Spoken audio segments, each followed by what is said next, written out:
Brandon here, and time for more SexxxPerTease. Today's question is, how long does it take to mourn a relationship? Now, obviously there's no set timetable on how long it should take you to get over your ex because everyone is different. It's a case-by-case basis, but there is definitely a point where it has been way too long. Like, if it's been years and you're still hung up on your ex and refusing to date again and refusing to move on with your life, you are the problem. You are mentally ill. You are unwell. You need to seek help for that because the relationship is over. I don't have sympathy for people that are like, I just don't think I'll ever love again. Like, that's because you're choosing not to. There are billions of people in this world.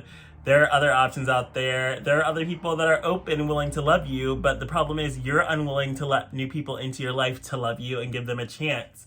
So, and that is an instance of, yes, you are taking way too long to get over your past relationship because it's time to move on.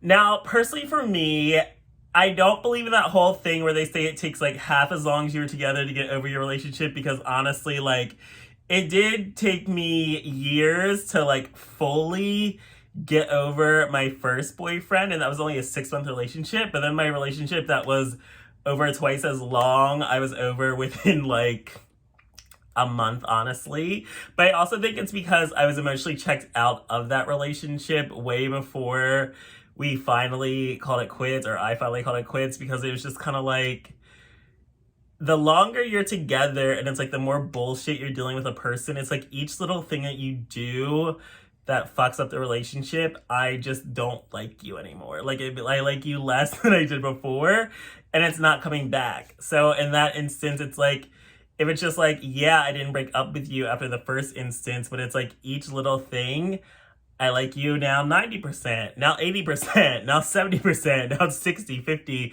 By the end, it's like, yeah, I'm done with you. This isn't going to work anymore. And then I can just move on with my life. Like, it's crazy because I was listening to like sad breakup music for like years. I mean, I've always loved sad breakup music, even though I've been single. But it's like, I was just into so much like heartbreak and sad songs over my ex. But then it's like, as soon as I broke up with my second boyfriend, I was into like happy love songs, I'm ready to love again, blah, blah, blah. So it's just like, time does not determine how long it takes to get over someone. It definitely is all about emotional investment in this person, in this relationship. And it also matters on how and why you broke up, because it's like, you can break up due to distance or a new job, or you need to move away from each other, like circumstances beyond your control, even though I feel like most things are within your control. So that's not like an excuse, because it's like, if somebody got to move and you want to stay together, you find out a way that you can move with them or move together or make it work together. So it is definitely different if it's like you chose to break up with this person because you need to put yourself first, or if it was like a toxic, abusive situation. It's just very different circumstances depending on the relationship. But it definitely, I do not believe in that whole thing, it takes half as long as you were together to get over someone. That is not true.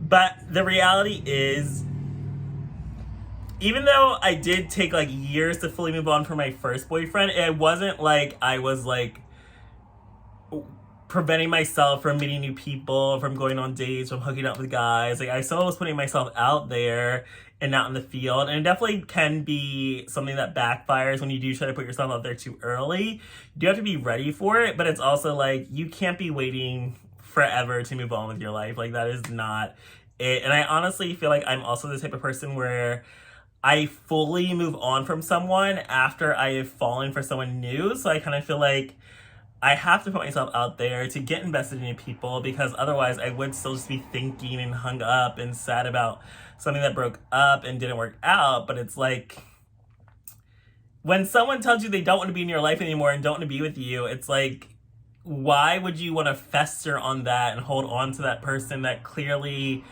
made the decision and determined that you are not the right person for them? It is like your sign that this is time to move on. Like, you deserve better. You should have better. You should want better. You should want to be with someone that wants to be with you and not hung up on this person that doesn't want you in their life. Like, that is just crazy to me. And I know it's like, I would give it, you should never take more than a year to move on. And a year is even being generous, because I feel like I'm more of a like, you got a month until you're trying to get back on dating apps and put yourself out there. Even if you're not ready, I still feel like you're at least putting the effort to like make yourself look good, be open to new people, meet someone new.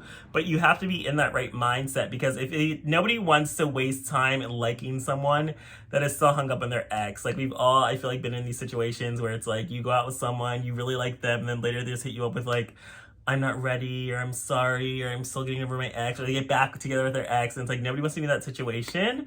But it's also like, if your relationship isn't working out, you can't just hold on to it. Like you can't hold on to something that's not there. That is delusion and craziness. So you need to definitely be focusing on yourself and getting to a place where you are healed and ready to date. But I also feel like that healing time and process should never take more than a year, regardless of how long your relationship. I don't care if you're married for 50 years, like that man dumped you and doesn't want you anymore and has already moved on to somebody new. So why do you want to sit in the house by yourself, alone, crying, sad, miserable, while he's out living his best life, starting a new family with somebody new? Like, that is not what I want for my life. So I really just hope other people would see that as well and be like, the person I'm sad about and was in love with moved the fuck on like I was nothing. So why would I still want to hold on to that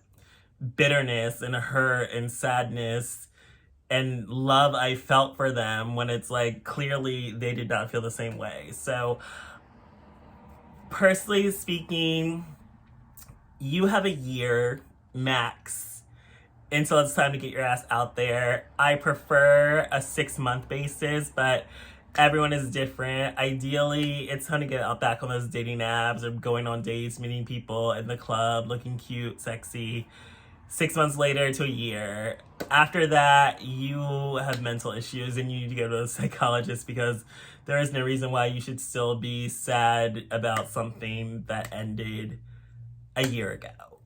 No matter how long you were together, it is sad and devastating, but you chose to break up for a reason. So I don't play around with breaking up. So I feel like, don't break up with someone if you still want to be together. So that is just ultimately how I feel. So I feel like if this person decided they don't want to be with me, they don't want to be together, then clearly I am going to move on with my life. So yeah, 6 months to a year is my final answer for how long it should take to mourn a relationship. So thanks for joining me for this episode of SexxxPerTease.